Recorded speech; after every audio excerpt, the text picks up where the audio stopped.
Hello, welcome back into the shop for part 2 of building a kick-ass miter station.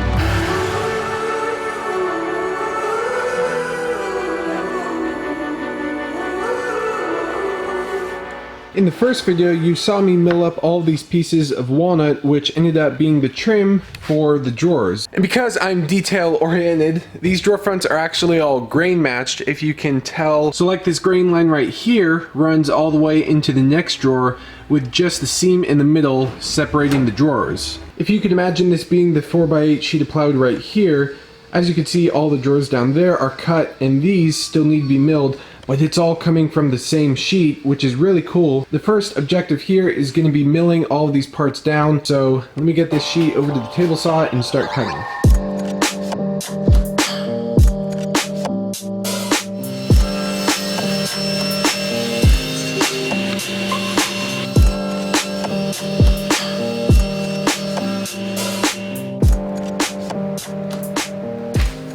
Now, before we go any further with the video, I first need to give my sincere apologies to any of you who had purchased, or I should say, attempted to purchase a cutting board. It probably gave you an error of some sort. Didn't know that that was even a factor until people had actually reached out.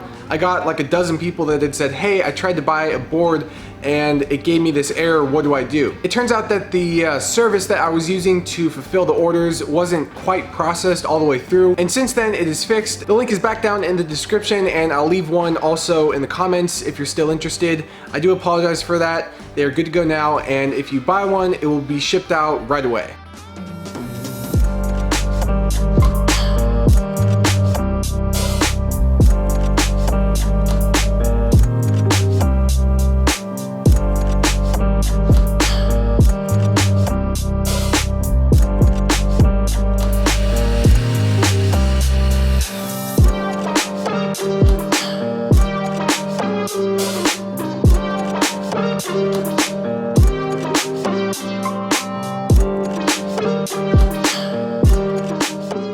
Kind of slide the pieces back and forth to get them just perfect, and then I'll throw a clamp on.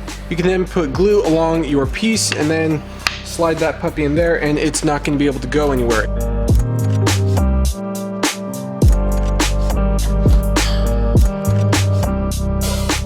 So because the plywood is already pre-finished and the walnut isn't, I'm gonna have to finish that and sand it after the fact, but I want to get all of the glue off first, and the best way I found to do that is just take a wet sponge, and because this is all water-based glue, you can come in here and get all the glue off. But you can see it just cleans all of that glue off of the miters when it was put together and that all squeezed out. So the sponge and water is a good tip if you're using a water-based glue.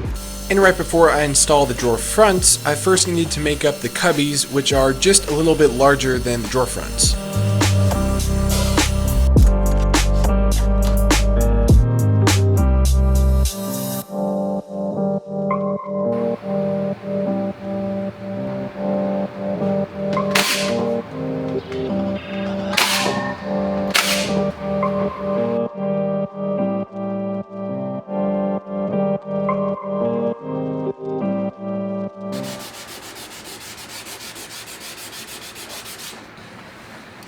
So all of our drawer fronts and cubby covers, I guess is what you could call these, are all done.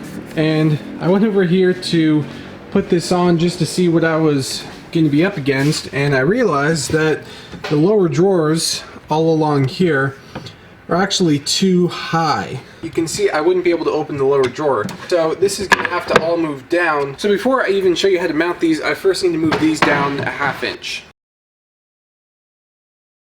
And you saw that these are the handles that I had picked out.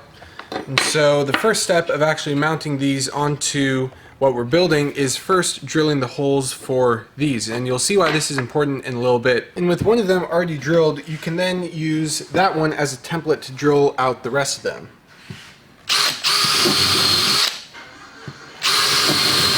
And if you look closely, I didn't actually drill all the way through. And to prevent this from being split out on the underside, I just use a sacrificial piece of plywood.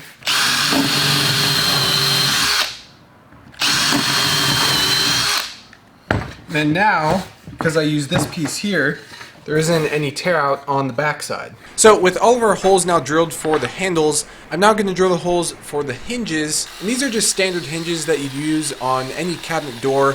They are soft close, which is nice. And in this case, I'm just using them in a horizontal position rather than vertically like a normal door.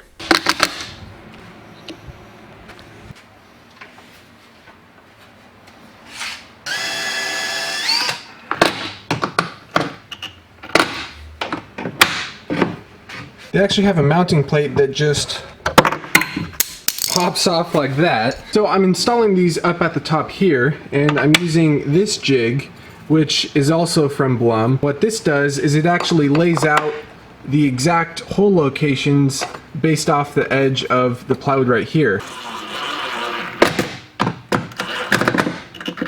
So that actually looks really good just like that. And the nice thing about these hinges is that there's like 3 different ways you can adjust them, from side to side, back and forth. And especially for stuff like this where it's inset and you want to get the gaps all nice and perfect, having hinges that adjust like that is really good. Okay, so now here is where the real magic happens. The most difficult thing is getting the drawer front on there temporarily so that you can then open the drawer to put screws in through the back.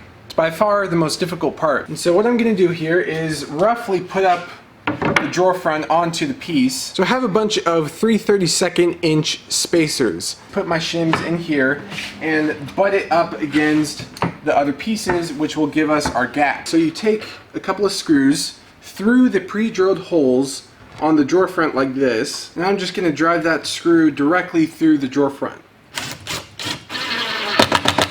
And now these shims can be all pulled out here. We can actually open it and then drive some screws through the drawer box into the drawer front. And now with those screws in, we can close the drawer, undo these screws here, and then finish drilling out the holes for the handle. And just like that, you now have a working drawer. Pretty cool, huh?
Here's the problem. When I turn this over to about 45 degrees, or anything past that really, it ends up hitting the sides of the station. And I really don't want that to be happening. So I'm going to pull this out, pop these pieces out, recut them, and we'll see what we can come up with.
saw that I ripped down some 2x4s and mounted these to the underside, that way it doesn't bow over time. And I cut these 2x4s back just enough so that when this drops in, it'll be nice and snug.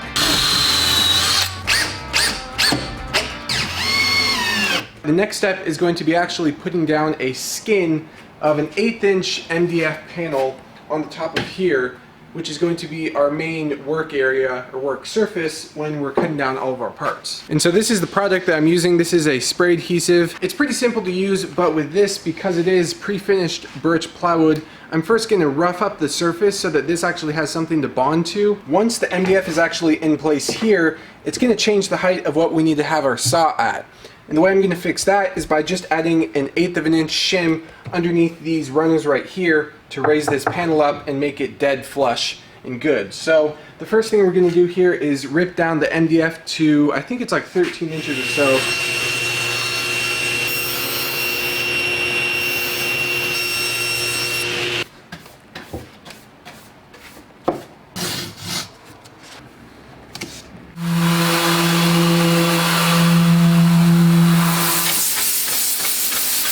And a good tip for you if you're using any spray adhesive like this where it gets super messy is using a scrap piece of cardboard to prevent any overspray from getting anywhere.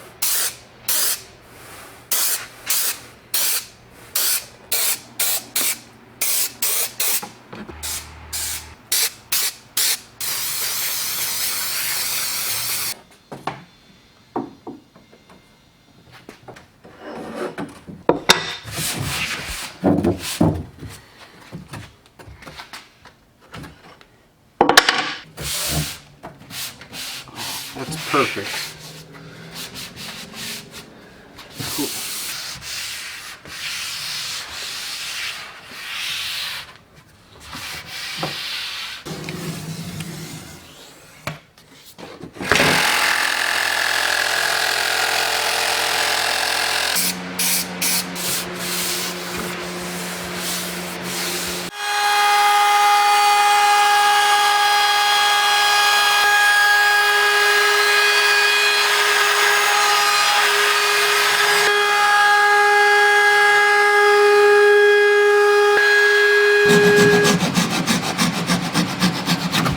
And to finish this off, the last thing I did was apply a water-based polyurethane, and then on top of that, I just added a thin coat of paste wax, and that just makes the surface extra slick and smooth.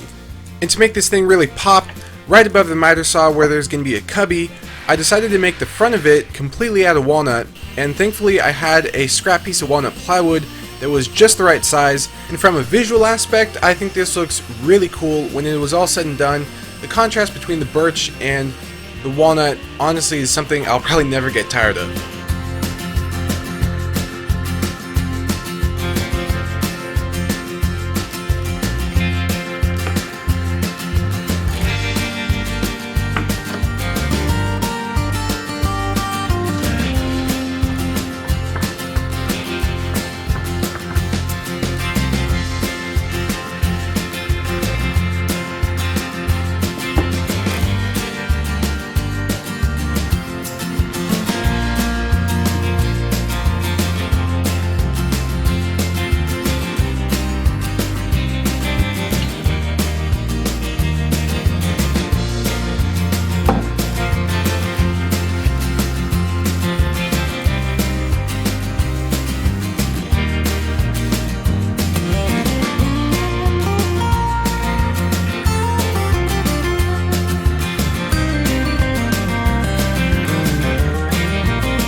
And now is where this truly becomes a miter station, that is with the making of the fence. Now in the last video you saw that I had purchased a Craig stop block with a flip stop as well. The way that this product was designed, it actually requires a 3/4 inch piece of plywood that is ripped down to about 2 1/4 inches.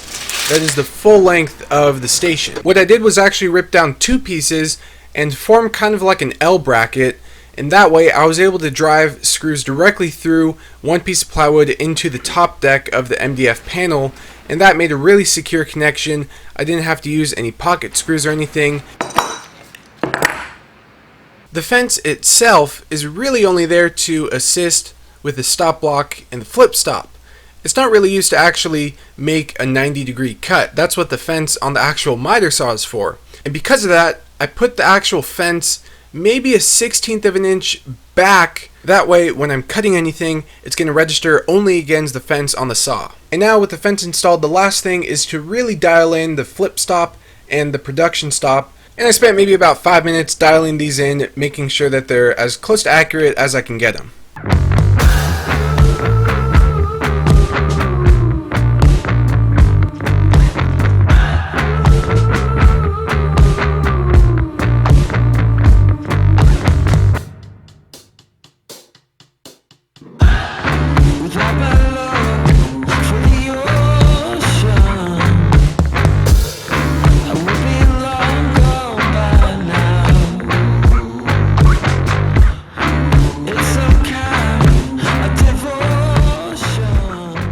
That is going to wrap up this miter station build. I hope that you guys really did enjoy it and found something useful or entertaining. We did everything from doing miters on all of the drawer fronts to putting on a whole 8-foot long fence, including tons of storage underneath, building these super cool cubbies with soft close hinges, and I haven't even filled all the drawers yet. There are 25 drawers in this whole miter station. 15 down below here, 10 up here, and then also all of the cubbies up top. Anyway, I hope you guys enjoyed this video, and I will see you in the next one.